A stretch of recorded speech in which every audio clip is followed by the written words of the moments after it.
Replying to the discussion on the motion of thanks on the President's address before interim budget session in the Lok Sabha, Prime Minister Narendra Modi quotes Jawaharlal Nehru's Independence Day speech and said that the former PM thought that Indians were lazy and of low intelligence.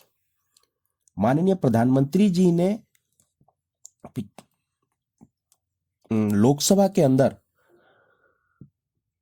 अपनी speech के दौरान जो उन्होंने कहा, मैं जरा उसको बताना चाहता हूं।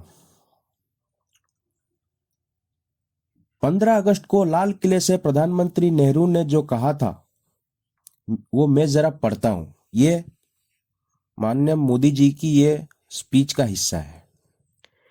लाल किले से भारत के प्रथम प्रधानमंत्री जी ने जो कहा था वो पढ़ रहा हूं। उन्होंने कहा था, हिंदुस्तान में काफी मेहनत करने की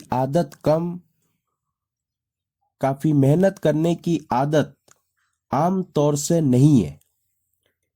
हम इतना काम नहीं करते हैं जितना कि यूरोप वाले, जापान वाले, चीन वाले, रूस वाले या अमेरिका वाले करते हैं। यह नेहरू जी लाल किले से बोल रहे हैं। फिर उन्होंने ये भी कहा, इंदिरा गांधी के बारे में उन्होंने कहा, इंदिरा जी की भी सोच उससे ज्यादा अलग नहीं थी। इंदिरा जी ने 15 अगस्त को लाल किले से कहा था कि दुर्भाग्यवश हमारी आदतें यह है कि जब कोई शुभ काम पूरा होने को होता है तो हम आत्मतुष्टि की भावना से ग्रस्त हो जाते हैं और जब कोई कठिनाई आ जाती है तो हम नाउम्मीद हो जाते हैं। कभी कभी तो ऐसा लगने लगता है कि पूरे राष्ट्र ने ही पराजय भावना को अपना लिया है।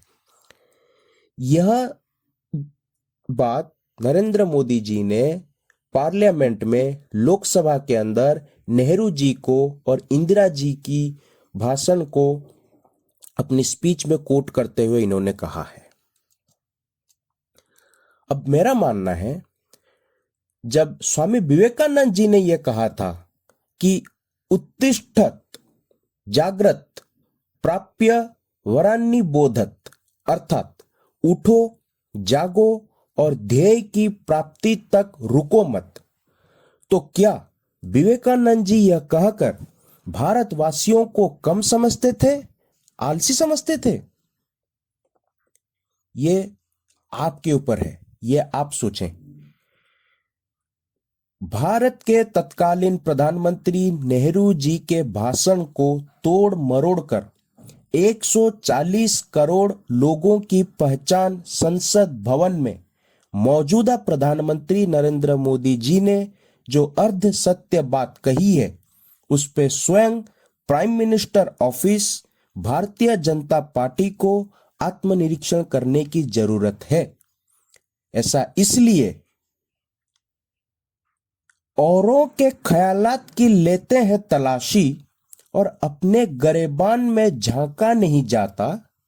तूफान में हो नाव तो कुछ सब्र भी आ जाए, साहिल पे खड़े होके तो डूबा नहीं जाता। आजादी के 75 सालों में इस देश को एक मजबूत प्रधानमंत्री मिला नरेंद्र मोदी जी के तौर पे। क्या नरेंद्र मोदी जी, जिन्होंने इस देश को 2047 तक विकसित भारत बनाने की एक संकल्पना दी है, या कहूं एक बिसात पैदा की है, या फिर पिछले 75 सालों में जिन 16 प्रधानमंत्री ने मिलकर इस देश को कुछ दिशा निर्देशक के साथ विकास की मार्ग में आगे लाया है, देश अपने पैरों पे खड़ा होने में सक्षम हो पाया है, देश की आर्थिक प्रगति हुई, उस बुनियाद पर, उस नींव पर झूठा लांछन के साथ उस दौर की हालात को ना समझते हुए अपनी साख को बचाने के लिए किसी दूसरे की ईमान पे सवाल खड़ा करना ना हमारी भारतीय सभ्यता की पहचान है, ना भारतीयता की। हर एक दौर में हम किसी भी प्रधानमंत्री को लें, उनकी सफलताएं भी रही हैं और विफलताएं भी। 1947 में भारत का प्रधानमंत्री बनना आसान नहीं था, जहां 400 करोड़ की रूरल डेट हो। अपनी सफलताओं के आधार पर एवं विकसित भारत संकल्प यात्रा को अपना आधार बनाकर 2024 में 370 सीट जीतकर अपनी कौशलता का परिचय देना आपका काम है मोदी जी। इतिहास के पन्नों में एक काबिल प्रशासक बनकर लोगों की यादों में रहना आपकी सबसे बड़ी उपलब्धि होगी, क्योंकि आप गरीबों की, अन्नदाता की, महिलाओं की, युवाओं की पहचान हैं। देश के प्रथम प्रधानमंत्री के भाषण का मखौल उड़ाना भरी संसद भवन में देश के मजबूत प्रधानमंत्री को शोभा नहीं देता। अंत में बस यही कहूंगा कि सिर्फ बाकी रह गया बेलोश रिश्तों का फरेब। कुछ मुनाफिक हम हुए, कुछ तुम सियासी हो गए। धन्यवाद।